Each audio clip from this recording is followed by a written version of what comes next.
It's 1978. José is 16 years old. He lives with his family on a ranch near Erlenmar, Tulare County. It's a beautiful place, surrounded by Californian vineyards. One day, his sister Cecilia has a request.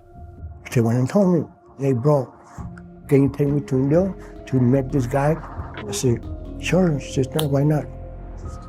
And I took my sister to this little house to find her stupid friend. Well, I didn't feel comfortable going inside with her. Okay, months passed by and she never came home. First they found her car, and then they found her body. José was the last person to see Cecilia alive, but when he made a witness statement, I didn't want to give the full explanation because I want to get them. I didn't want the cops to find them. I want to find them myself. We went to this little house. We broke in there, and we found one, I shot him. He then went on to shoot 2 more people who were also in the house. A cold-blooded triple homicide at the age of 16. In the following decades, José will kill more than 30 people. What begins with a young act of revenge ends in one of the most ruthless hitmen for the Mexican drug cartels. His victims are scattered across the entire US, and of course, in his home county of Tulare. He has taken the lives of both young and old, drug dealers and farm workers, fathers and husbands. It will take over 30 years and police from 3 different states to bring him down. This is the story of José Manuel Martinez, El Mano Negra, the Black Hand, one of America's deadliest hitmen.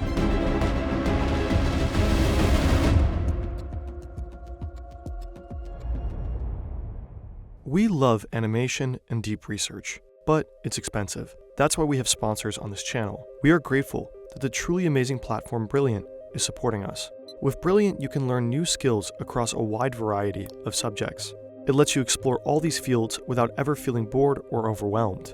For example, chances are that this video was recommended to you by an algorithm. The new Brilliant course, How Technology Works, lets you understand the inner workings of such recommendation engines, but also how passwords work, GPS, and many other things we use every day. To try everything Brilliant has to offer, free, for a full 30 days, visit brilliant.org/fern or click on the link in the description. The first 200 of you will get 20% off Brilliant's annual premium subscription. Brilliant also has a mobile app so you can learn about maths and science anywhere, on the go, at home, even while watching top-notch true crime content on YouTube. Brilliant truly never gets old. It's fun and super satisfying to solve many logic problems and puzzles. Why don't you give it a shot?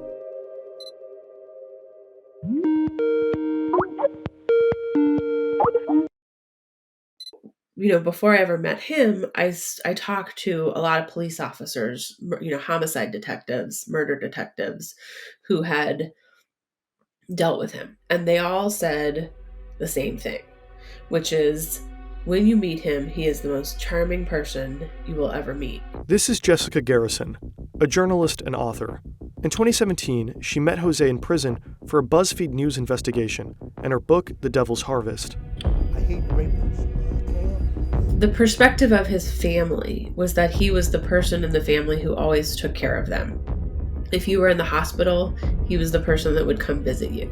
If the hospital wouldn't let you in, he was the person that would find a way to hoist children up to the window so they could wave at you. I think he was not a person who anyone who just first met him ever suspected of being a multiple murderer. How does a polite, loving family man turn into a mass murderer? Martinez is born in 1962 in Fresno, California.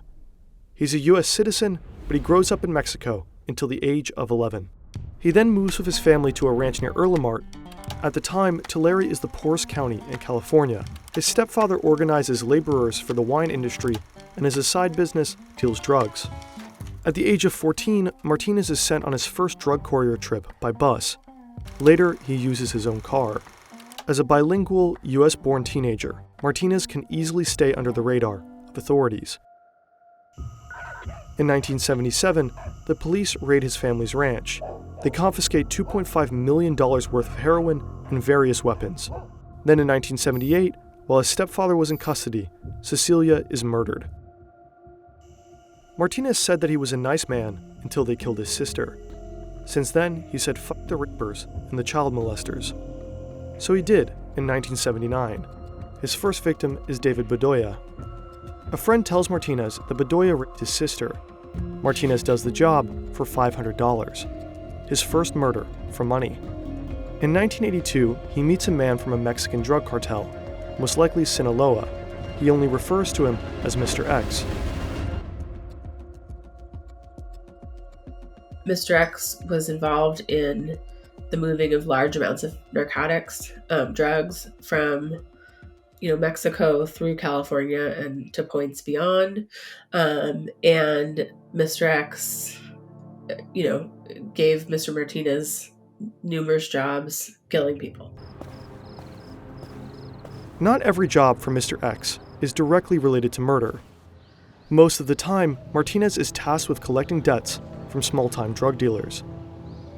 He receives his assignment through phone calls or brief personal meetings. A lot of it is sold on spec. I give you the drugs, you sell the drugs, you give some of the money back to me, right? But if you take the drugs and you don't give the money back to me, we have a problem. Then Jose Martinez would go and collect that money. Martinez does end up in jail several times. For example, in 1990 because of his drug courier activities. But he is never charged with his murders. That's weird, because his name does appear in several homicide cases going back all the way to 1979. I mean, it's fine. If you turn up in one murder case, maybe that's bad luck. 2, maybe a coincidence. 7 or 8, you gotta be like, what's happening here? In hindsight, it's difficult to understand why no one connected the dots back then. It will take many years and several victims before someone picks up Martinez's trail.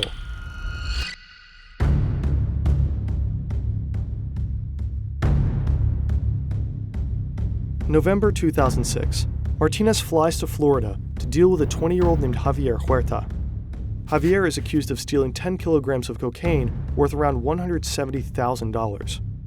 Martinez keeps a close eye on Huerta for a few days, and then he decides to strike. I called Javier Huerta. They told me that you're a Missouri worker, and I want you to come so you can give me an estimate price for my house. They got in, I locked the door. When I turned out, I had my guns out. My hit the floor, and this single one I tell you.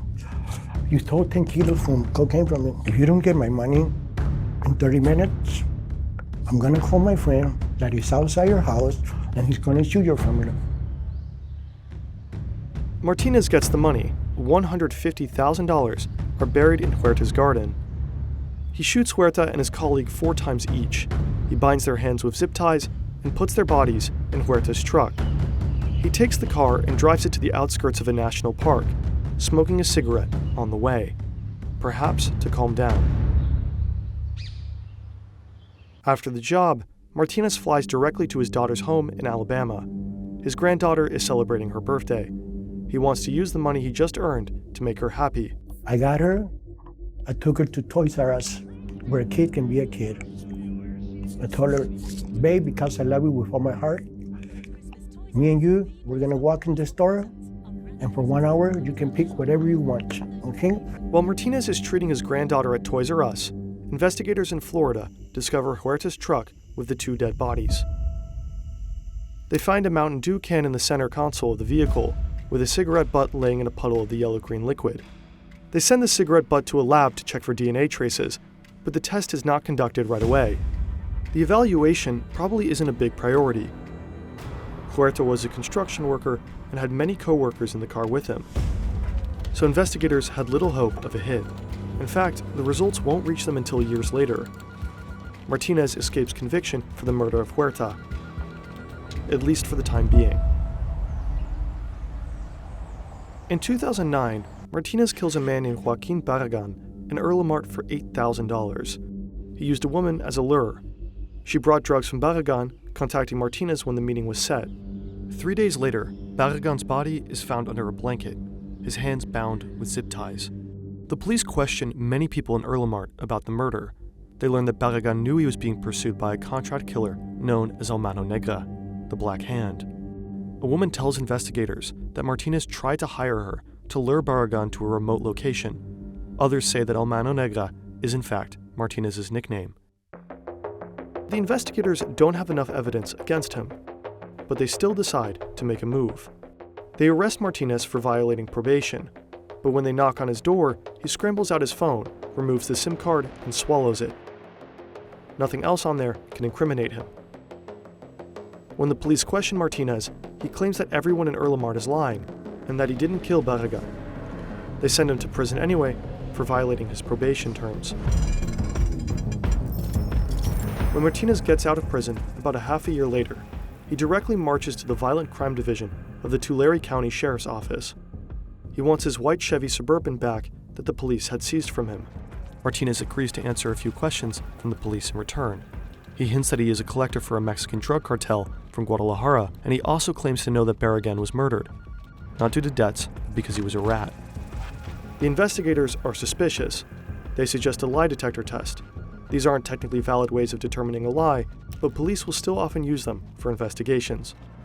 Martinez agrees.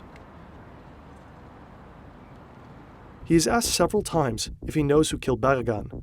Martinez, of course, denies that he killed him. The lie detector's response to Martinez's answers are clear. Deception is indicated. Still, the investigators' hands are tied. Without clear evidence of a confession, they can't pin Martinez down. In the end, the black hand once again slips from their grasp. The cigarette butt is still in the lab. The police in Florida have other cases to handle, and they forgot about those bodies in that trunk. It looks like Martinez can just keep going on forever, but then something happens in Alabama.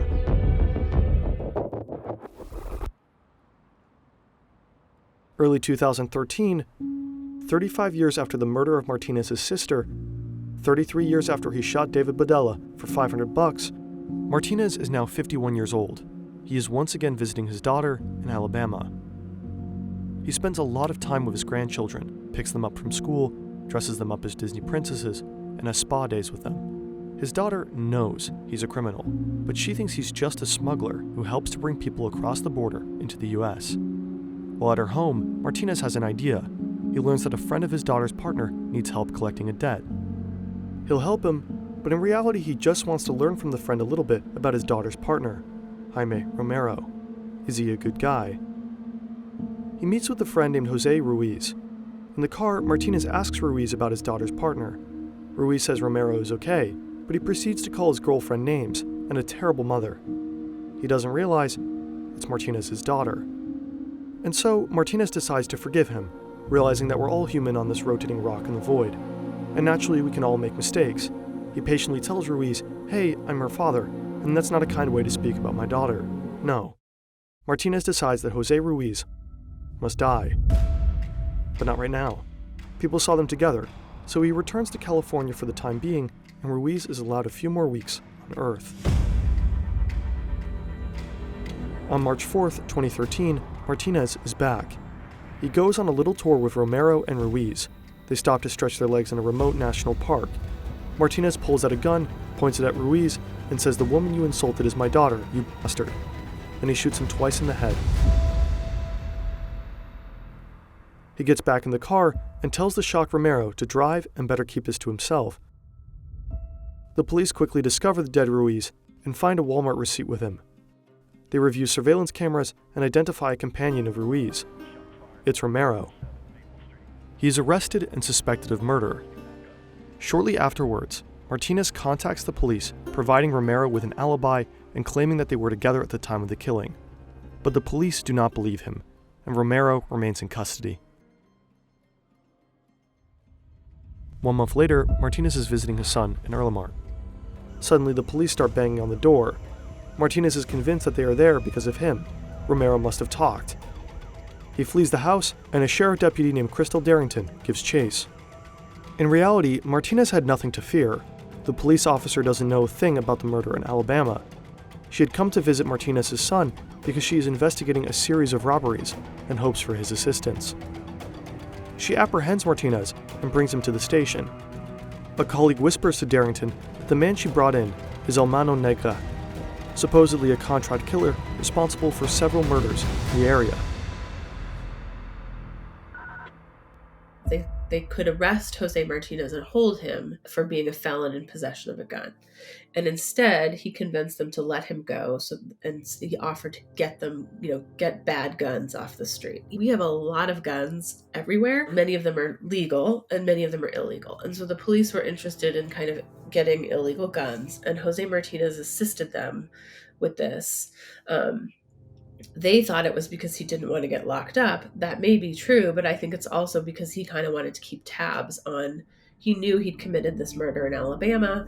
He knew he had all these other murders, and he kind of wanted to keep an eye on, did they suspect him? As Martinez collaborates with the police in California, an unsolved case in Florida is reopened. It's from 2006. The murder is of Javier Huerta. Investigators finally received the lab report regarding the cigarette butt in the Mountain Dew they found all those years ago. They get a hit. The DNA belongs to a man who had previously been in prison, José Manuel Martinez. A detective named TJ Watts takes on the murder case. At this point, Martinez is still not their primary suspect. But Watts is puzzled by why a Californian cigarette butt would turn up so far away in Florida. He contacts an investigator in California who tells him Martinez's story, that they know him, that he's been helping them collect illegal weapons, and that he's involved in several murder investigations, but that they can't prove anything against him. But then the investigator in California tells Watts a small but crucial detail. Many of the murders involve the use of zip ties. Watts is intrigued. He also has a few unsolved murders on his desk where zip ties were used. He has a strong suspicion that Martinez might be the person he's looking for. He doesn't seem as a useful informant like the colleagues in California do. Watts believes Martinez might just be a killer. He marks him as person of interest. Meanwhile, Jaime Romero is still locked up in an Alabama prison, facing accusations for the murder of his friend, José Ruiz. He is terrified of his father-in-law. He witnessed his cold-bloodedness firsthand, but he can't go to prison. He has a daughter and a life at home. So he calls for the man in charge, Detective McWhorter, and talks. On May 17th, the investigators finally issue an arrest warrant for Martinez on murder charges. When he returns back to the US from a trip to Mexico, Martinez is arrested in Arizona. He learns that there's a warrant out for him for murder. His only question is where the warrant came from.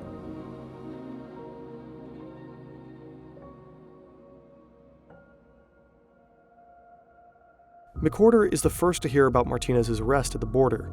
He immediately sets off for Arizona to personally bring him back. On the way back to Alabama, they talk about life, the military, and even share a pizza at the airport.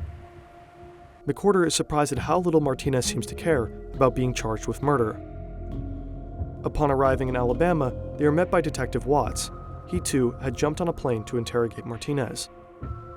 Neither detective expects Martinez to confess. Perhaps he would spend time in jail and then make a mistake during a phone call from inside. At best, Martinez might admit to being at the crime scene, but try to blame everything on Romero. But things take a different turn. Martinez confesses almost immediately to killing Ruiz. He also confesses to the murder case in Florida. He provides detailed descriptions of the crime scenes, the number of bullets used, and says, "If I hadn't done the job, someone else would have." But it doesn't end there. Martinez then asks for Crystal Darrington, the deputy sheriff from Tulare. When she arrives in Alabama, he drops a bombshell. He's a contract killer and has killed numerous people. He goes on to confess to one murder after another. Shot him on the head with a .22. Took my gun and I shot him inside the car in the leg. I even killed her brother. It was a long list. I mean, Crystal Darrington said that she was just frantically texting her bosses, oh my God, another one, and then I think the next day he's like, oh my gosh, I have another one. So it was a shocking list of murderers. He confesses to over 35 murders. Today, it is thought to be over 40. They went back and reinvestigated all of them. They didn't just take his word for it and tried to make sure it was true. And ultimately, they decided that they believed him. Martinez is brought to trial for most, but not all of his murders. Some cases couldn't be resolved. At the time, he even faces the death penalty, which doesn't seem to worry him. I know I'm going to get electrocuted out of here if I die tomorrow. In the end, Martinez is sentenced to 50 years in prison in Alabama for the murder of Ruiz, life in prison without the possibility of parole in California for 9 murders, and 2 consecutive life sentences in Florida. Martinez certainly didn't make it easy for the police. He left few traces, often there were no concrete pieces of evidence, and as a hitman, there were usually no direct connections between him and his victims. Especially in the 80s and 90s, police in California had a lot of murders to deal with. They had limited resources. But there is also another reason why Martinez wasn't caught for so long. There are other people who would say, well, he didn't try that hard to get it, in part because the people that he was killing were not people that created these giant outcry. He was generally killing people without very much power. And so I think that was sort of one of the heartbreaking things to me when I started working on this, is that I went and found some of the family members of some of his victims. And many of them said over and over, like, it seems like no one cared that our relative was killed. And so I think that to me was sort of the craziest and most heartbreaking part of this case.